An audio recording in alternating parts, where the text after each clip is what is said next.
Pathanamthitta MP. Anto ആന്റണിക്കെതിരെ സാമ്പത്തിക തട്ടിപ്പ് ആരോപണവുമായി തിരുവല്ലയിലെ ധനകാര്യ സ്ഥാപനമായ നെടുമ്പറമ്പിൽ ഫൈനാൻസ്.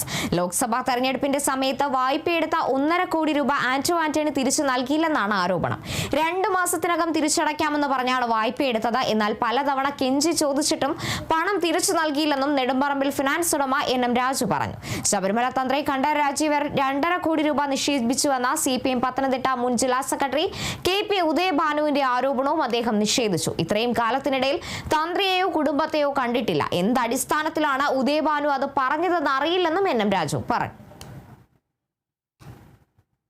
തന്ത്രിയെയോ തന്ത്രിയുടെ കുടുംബാംഗങ്ങളായിരിക്കുന്ന ആരെയും എൻ്റെ ഇത്രയും കാലത്തെ ജീവിതയാത്രയിൽ ഞാൻ കണ്ടുമുട്ടുകയോ അവരുമായിട്ട് സംസാരിക്കുകയോ അവരുടെ വീടുകളിൽ പോകുകയോ അവരുമായിട്ട് യാതൊരു വിധമായിരിക്കുന്ന സാമ്പത്തിക ഇടപാടുകളോ മറ്റ് യാതൊരു ഇടപാടുകളും ഉണ്ടായിട്ടില്ല. ഞാൻ അവരെ ജീവിതത്തിൽ ഇന്ന് വരെ കണ്ടിട്ടില്ല. നിരവധി പ്രാവശ്യം ആന്റോ ആന്റണിയുടെ ഭാര്യ എന്നെ കാണാനായിട്ട് എൻ്റെ ഓഫീസിൽ വരുന്നു. പിന്നീട് അവർ പല പ്രാവശ്യം വീട്ടിൽ വരുന്നു. രാത്രി സമയങ്ങളിൽ ആന്റോ ആന്റണി തെരഞ്ഞെടുപ്പിൻ്റെ ക്യാമ്പയിനിങ്ങിൻ്റെ ഇത് കഴിഞ്ഞതിന് ശേഷം എന്നെ കാണാനായിട്ട് ഭാര്യയുമൊത്ത് വീട്ടിൽ വരുന്നു. അവരുടെ ക്യാമ്പയിനിങ് വളരെ സ്ട്രഗിൾ ചെയ്യുന്നു. മുന്നോട്ട് പോകാനായിട്ട് അവർക്ക് സാധിക്കുന്നില്ല. അവരുദ്ദേശിച്ച ഫണ്ട് അവർക്ക് വന്നില്ല.